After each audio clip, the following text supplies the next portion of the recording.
This webinar is brought to you by Vermont Family Network. My name's Martha Frank, and I'm a family consultant here.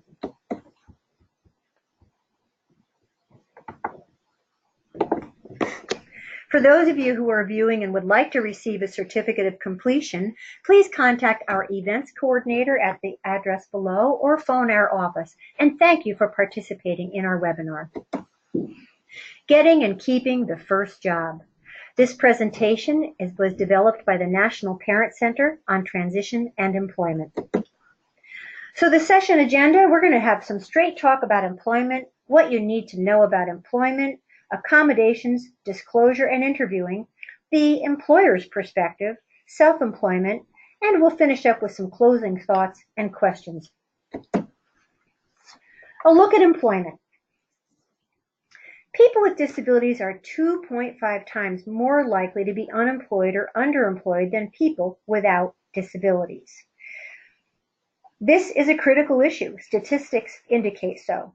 According to every statistical measure published by the U.S. Department of Labor's Office on Disability Employment Policy, or as we refer to as ODEP, adults with disabilities are 2.5 times more likely to experience unemployment or underemployment than their peers without disabilities.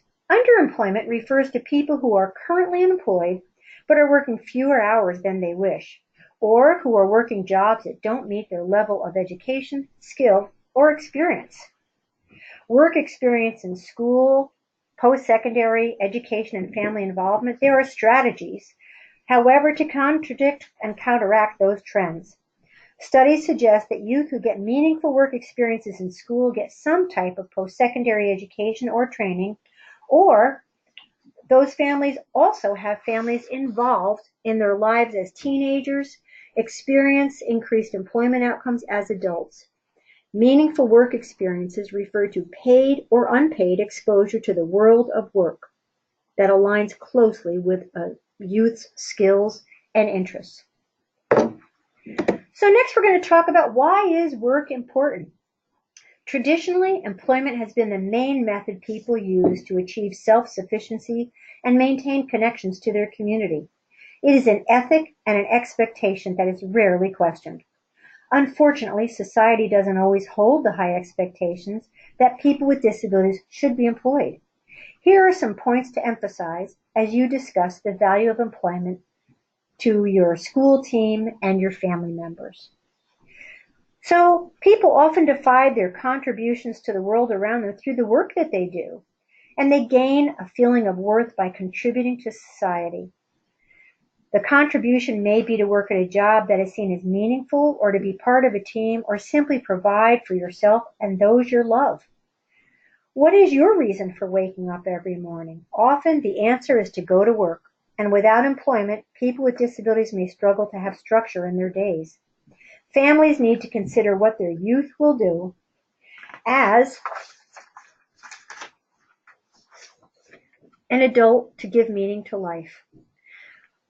Work and employment workplace is often seen as an opportunity for young people to learn how to be responsible and interact with others appropriately. Work direction is given by somebody other than a parent, and a youth is part of a work team. Parents often see great personal growth in their youth after they've been employed. It's a place to learn social skills and responsibility. It's a way to combat isolation, loneliness, and depression. Many adults with disabilities struggle with feeling isolated and depressed because they're not connected to a social network. Employment can help people with disabilities maintain important interpersonal connections and networks.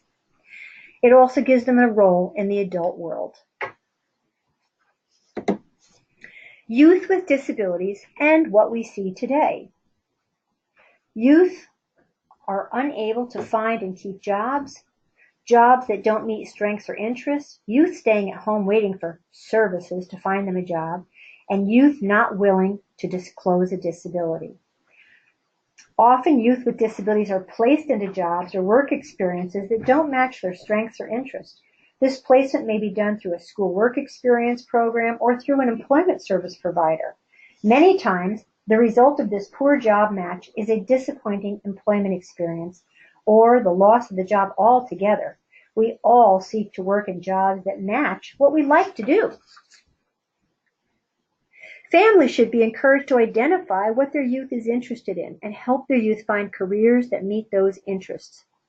Sometimes specific disabilities might bring difficulties with certain types of jobs. For example, a person with autism might not enjoy working a cash register because of the unpredictable nature of the interpersonal reactions. Families can advocate for appropriate job settings based on their knowledge of their youth. So we should take a look at today's labor market. Today's labor market, there's strong competition for entry-level jobs. Understanding the work environment for youth can help families better prepare their youth to be competitive in the labor market. Traditionally, young people's first experiences with employment has been through entry-level jobs and jobs that don't require much experience. In years past, those jobs were relatively easy to find, depending on where you lived. Today, there's a strong competition for jobs that were once seen as entry-level. In fact, the concept of an entry-level job might be fading. Today, most jobs require some advanced level of technical or computer expertise, customer relation skills, and organization. In the past, a person could be hired at a large retailer to stock shelves, and that would be their only duty. Today, employers at the same retailer might be cross-trained and expected to man the cash register, conduct computerized inventory, and set up displays. In the summer months, traditionally, they have been a time where young people have found jobs. And how many people in our audience have had summer jobs when they were growing up? I certainly remember having mine, and I had quite a few of them. Unfortunately, the rates of summer employment for all youth in recent years have been at their lowest point since the statistics began being kept around World War II. When we look at interpersonal skills, many employers say that they will hire attitude and teach the job skills later. This means that a young person with a really neat appearance and a good attitude has a much better chance of being hired than a young person who's dressed inappropriately and has a sour demeanor. It may sound basic, but employers want employees who will work well with their existing team and bring the skills needed to do all the necessary tasks. Families can help their youth develop the proper attitude and work appearance. So what do you need to know? What you need to know is, we'll be talking about self-awareness, career planning, the role of family, building a resume, disclosure and job accommodations, some interview tips, self-employment, and a few other nuggets. Let's begin with self-awareness. Many youth don't know what their disability and haven't practiced it, telling others about it at all. I will say that oftentimes when we speak to families or we speak to young people, oftentimes the young person doesn't really know why they're on an IEP. They don't know that they have a disability or how it impacts them in their learning environment. It's important for youth to know what their disability is. A disability does not define who a person is, but it can have a great impact on a person's ability to work, learn, or interact socially.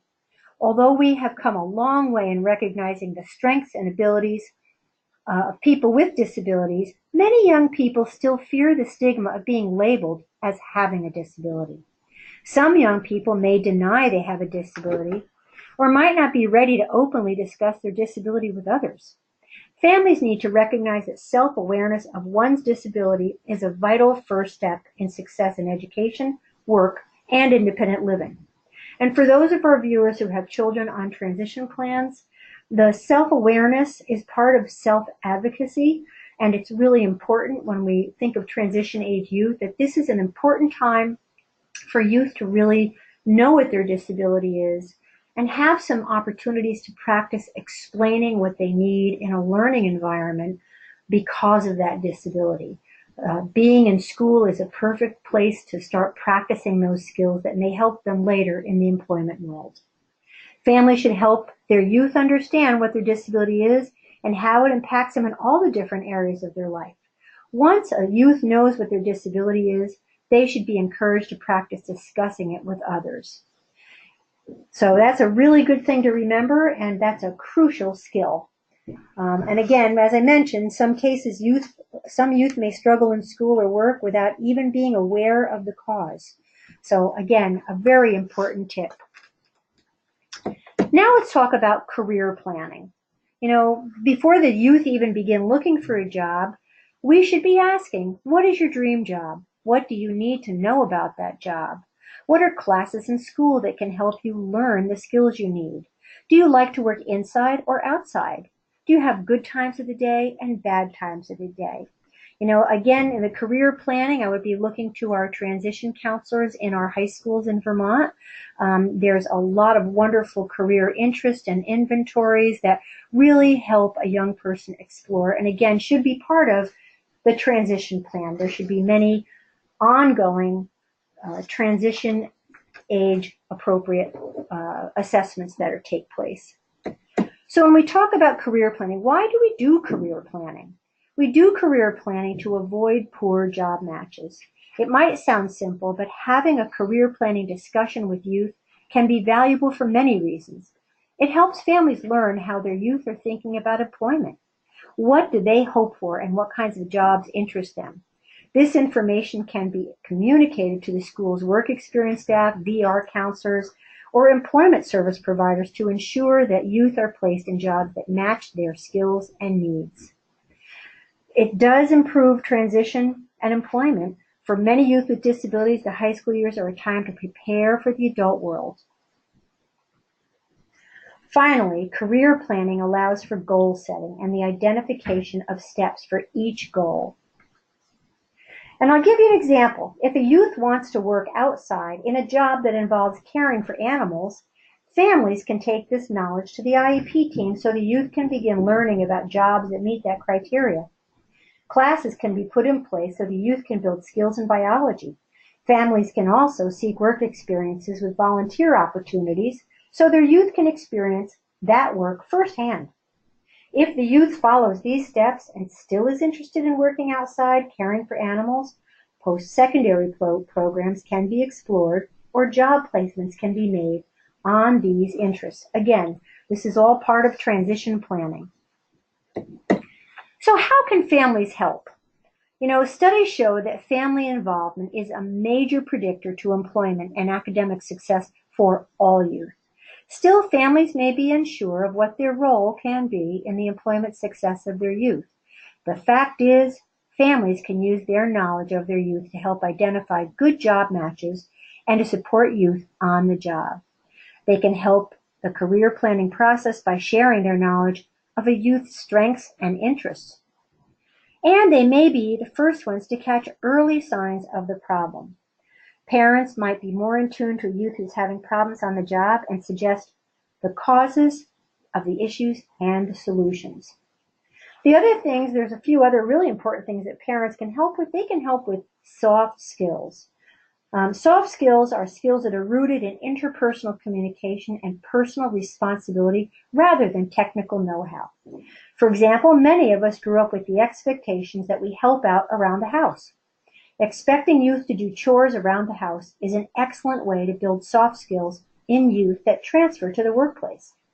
Some other signs to build soft skills in the home include practicing doing a task at an assigned time each week, dressing appropriately for certain occasions, or having the youth just help on planning the family menu.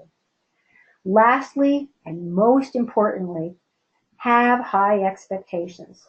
The most valuable way that families can support their youth is to have high expectations of what they can achieve. People with disabilities continue to be marginalized in our society, and often we don't expect that youth with disabilities will be able to support themselves or follow their career dreams. If parents have low expectations for their youth, then it's difficult for anyone, including teachers or employers, to have a different view. People with all types of disabilities can be and are quite successful in the world of work. Families should help create a vision for their youth that maximizes their potential and shouldn't settle for any situation where they aren't reaching that potential. If families don't have high expectations for their youth, then no one else will either. Let's talk about using personal networks. Relationships, not want ads, provide the most job opportunity. Many of us remember scanning the newspaper classified for job openings. That method of finding job openings is becoming quickly obsolete. In fact, many job openings are not listed publicly at all. Today, the vast majority of jobs are found through the word of mouth from a person's network. Now, the word network may conjure up ideas about large formal groups of contacts people utilize for specific purposes. But for our discussion, a network is anybody you know, including family members, professional acquaintances, or people you know from places of worship, fraternal organizations, or informal clubs. Every family member has a network of personal contacts they can utilize to identify work experiences, volunteer opportunities, and paid openings for their youth. Remember that these networks also include places that people do a great deal of business with, such as grocery stores, greenhouses, dental offices, or auto dealerships. This is a time that I'd also like to interject. A lot of people these days are using what's called LinkedIn, and that is a great way for people to also be networking. So I would encourage your young people to explore and possibly open an account on LinkedIn to help them in their networking process. Families are often apprehensive about whether or not a work site might be safe for their youth. If a family uses a personal contact to find a job opportunity, chances are their youth will be working in an environment that is familiar.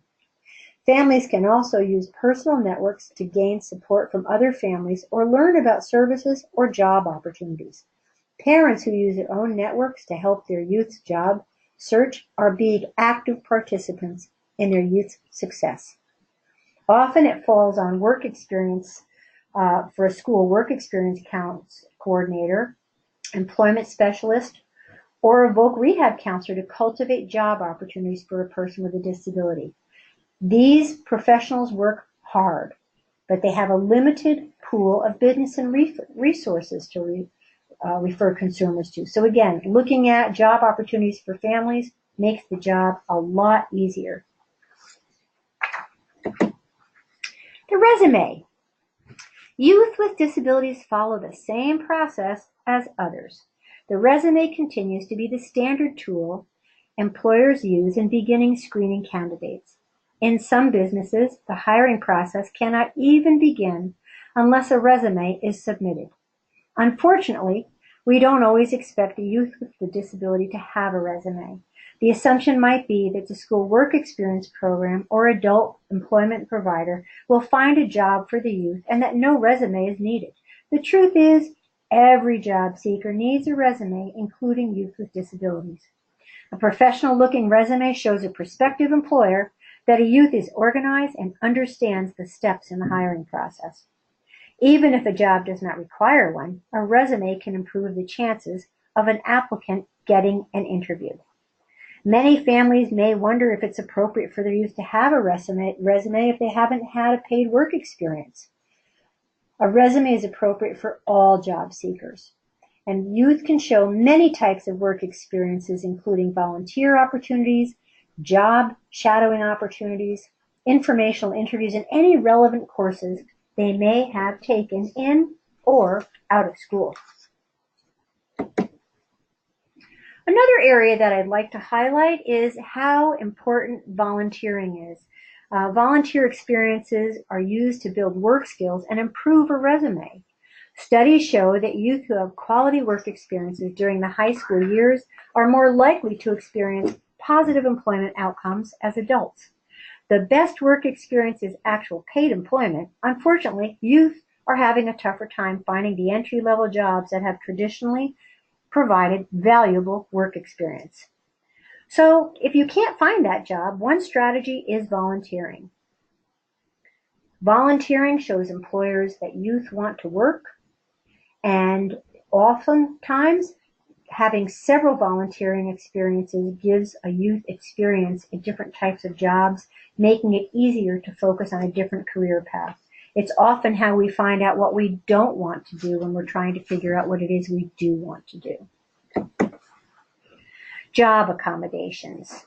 We certainly hope that we talk about this with transition planning, to reference back to youth understanding what their disability is, knowing what your disability is and understanding What kinds of accommodations you can receive in school or in the workplace are critically important for a young person to learn about. Job accommodations and adjustment to the work environment or job duties that allow a qualified individual with a disability to perform the essential functions of a job. What are essential functions?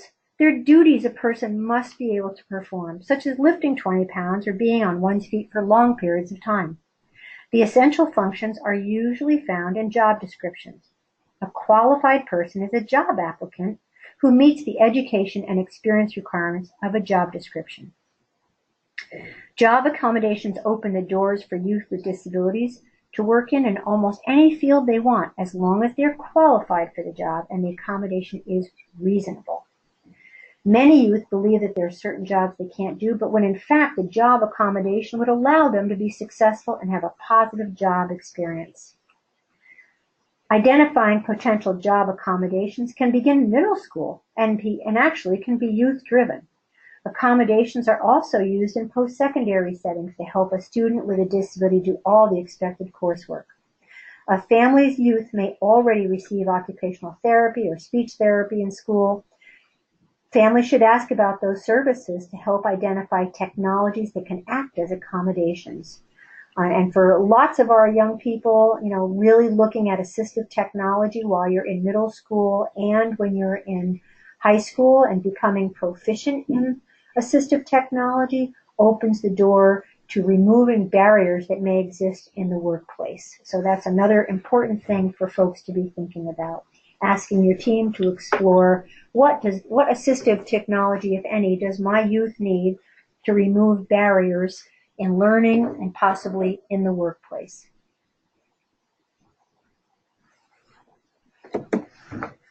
And I'll give you one example for that. Adam is a young person with Down syndrome. He loves instruments and he wants to work in a music store. Adam's family wants to support his interests, but are worried because Adam often has trouble getting tasks done when multiple directions are given. Adam's mother finds a digital voice recorder in a store and helps Adam understand how to use it. During a job interview at the World of Music, Adam tells the interviewer about his love of music and how he'll do everything that's asked of him as long as work directions are dictated into the voice recorder. Adam described this process where a supervisor would tell him his job duties for the day and it would be recorded. The employer was so impressed with Adam's initiative that he gave him the job. So something I would like our viewers to all become familiar with, if not already so, is something called the Job Accommodation Network. The Job Accommodation Network is a free resource funded by the United States Department of Labor's Office at Disability Policy. The intent of JAN is to provide workplace solutions for productivity enhancements and reasonable accommodation solutions. JAN's website contains hundreds of fact sheets on specific disabilities and how to accommodate for them on the job. The site also provides valuable information for employers who are seeking resources on the Americans with Disabilities Act. Families and youth can use JAN's information and fact sheets in a variety of ways. The fact sheets are a valuable education tool giving concise information on disabilities that can be used by families to teach youth or by teachers. The fact sheets can also be used to inform employers about specific disabilities. So again, I invite you to go onto their website and explore it. It's a wonderful place for specifically a young person to learn about, what are the accommodations I could reasonably ask for in the job, and how would I go about asking them? So I think there's some great resources there that I invite our viewers to look at. Disability disclosure. There may be times when a person must tell an employer about his or her disability. This is called disability disclosure. People may need to disclose a disability because their disability impacts the kind of work they do. Perhaps a person has a visible disability and wishes to have an open discussion during the interview. Whatever the case, disclosure is something families need to discuss with their youth. Disclosing a disability is absolutely necessary if a person needs an accommodation to perform the essential functions of a job, or if they seek protection under the Americans with Disabilities Act of a state's human rights law.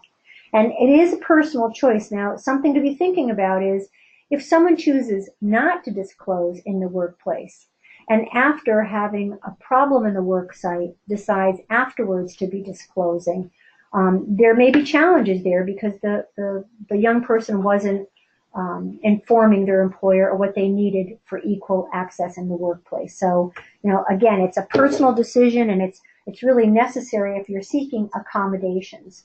The other thing I'd like to highlight here is there's a resource, the last bullet on this slide. It's called the 411 on Disability Disclosure. It's an excellent workbook that I would suggest looking at while our youth are in school, because it's a topic that we should be revisiting frequently with them so they're comfortable with the choices on disability disclosure. And that's downloadable at the link below. Disability disclosure is also something that a student can practice through a self-advocacy goal, perhaps on an IEP, practicing talking to another educator about what they need in the learning environment, so that if they do go on to a post-secondary institution or an employer, that they have had practice talking about what they need for accommodations.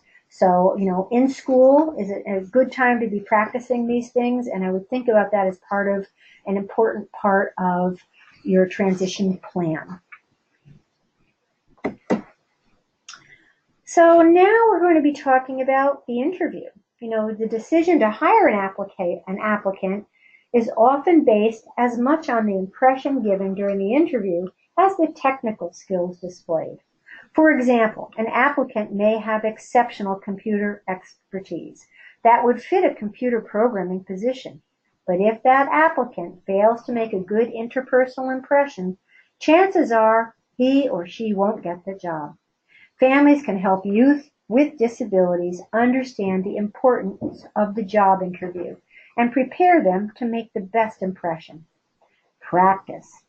Families should practice the basics of a job interview, including dressing appropriately, arriving at the interview on time, shaking hands or using another acceptable greeting, making eye contact while speaking, and expressing knowledge about the position and the business.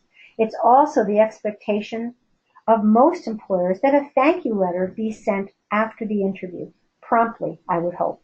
These are expectations of all job applicants, including youth with disabilities. A good point is to never stress the disability, only the strengths. Although it might be necessary to address the issue of disability in an interview, it should not be the main topic of information. Focus again on the strengths first. And a good rule of thumb for a job interview is don't offer much more information than the interviewer asks you for. Youth with disabilities should avoid offering too much information about their disability. So let's talk about the employer's perspective. What are they looking for? They're looking for a good attitude about working, honesty, punctuality, good communication skills, reliability, appropriate behavior, and a willingness to learn new things.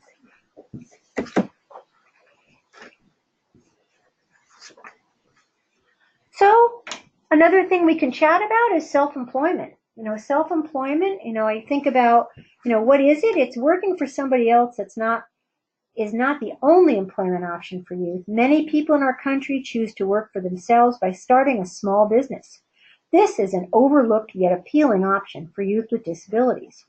Self-employment allows a person to work doing something they're very talented in or they truly love. The size of the business can be very small, and there are programs available, such as Social Security PASS, which is Plan for Achieving Self-Support Plans, or Voc Rehab that can help people get started. For example, many youth with autism are skilled working with computers. These youth often have advanced training in computers but have difficulty landing the paid employment because they can't get through the interview. Youth in this position may open a computer repair business or a computer assistance business for people who need help in setting up computers in their home. Such business would fill a need in most communities, and family members could assist with transportation or bookkeeping duties. It also allows family and friends to help. It's an option for rural areas. And it can be planned with the help of programs through Voc Rehab and Social Security PASS programs. It does, though, require a viable business plan. It needs to be noted that a person wants to start their own business through the supports from voc rehab or Social Security. They will have to construct a business plan that justifies the expenses. Adult services do not just give funding to any person with a disability who says they want to start their own business. They want to know that their investment will be a wise one. They want to know that the person and the support network has thought the business idea through and has provided evidence that there's a need for this type of business that they're proposing in their community. Keeping the job. Much of the attention of this session has focused on providing strategies that help youth with disabilities find employment. Once a youth finds a job, the challenge moves to keeping it. Here are some ideas families can use to help their youth stay successful on the job. Teach your youth to show up. What's the number one reason people lose jobs? Regardless of the age or disability, the number one reason people lose jobs is they don't show up for work. Employers expect employees to arrive and leave at their assigned times. If an employee cannot make their assigned shift, it's expected that employees will call to inform their employer. Parents need to teach their youth the importance of being responsible for their work, and their work attendance and work ethic really do matter. Teach youth to take direction and work with others. Youth need to understand the nature of being employed is that they will be told what to do. If they react negatively to work direction, there may be problems. Youth also need to know that work is not a place to socialize. Families need to stress that socializing, including talking on the phone or texting, is better left for off-duty hours. Employers expect employees to have appropriate interactions with fellow employees and customers. And be flexible. Families need to work with employers or service providers to anticipate the changes and help prepare the youth to deal with them. So families can build a support system at work, communicate regularly, and sometimes it just doesn't work out. So lastly, I think we're going to talk about just some additional advice. Things you can do: practice filling out job applications, plan for transportation, consider disability management, and encourage post-secondary education. Remember, the first job should not be the last job, and never stop expecting great things. On the transportation piece, I'd like to stress how important this piece is for employment in the state of Vermont. We live in a rural state, and not all of our communities have an abundance of public transportation. So it's really important that we explore, while we're in high school, the topic of driver's education for our youth with disabilities. That's a really good assessment to have on your transition age assessments as far as your transition plan, to see whether or not it's appropriate for a young person to be pursuing driver's education, and to see whether or not your child may be a candidate for specialized driving instruction. Being able to drive or be able to be proficient at using public transportation are critical components to being able to attend work and remain employed. So something to be thinking about, and you're always welcome to call us and talk more about these things. So thank you very much. I'd like to again stress the fact that this presentation is through the National Parent Center on Transition and Employment. And, we have some information to share with you about resources we have here at Vermont Family Network. We received grant funding through vocational rehabilitation to develop a transition toolkit for youth with disabilities. It's a guide for youth, families, and professionals. It's an electronic toolkit which can be accessed on our website. It's a new resource for families, youth, and professionals to provide information and links on transition topics. And again, we'd like to thank the collaborative work and grant award funded by vocational rehabilitation.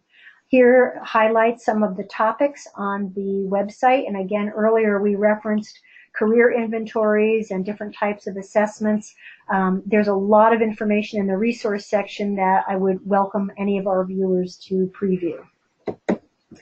So just remember, how can we help you? We can certainly help you by you contacting us at Vermont Family Network at 1-800-800-4005 or contacting us through the website. Thank you very much for participating today, and I hope you enjoyed our presentation.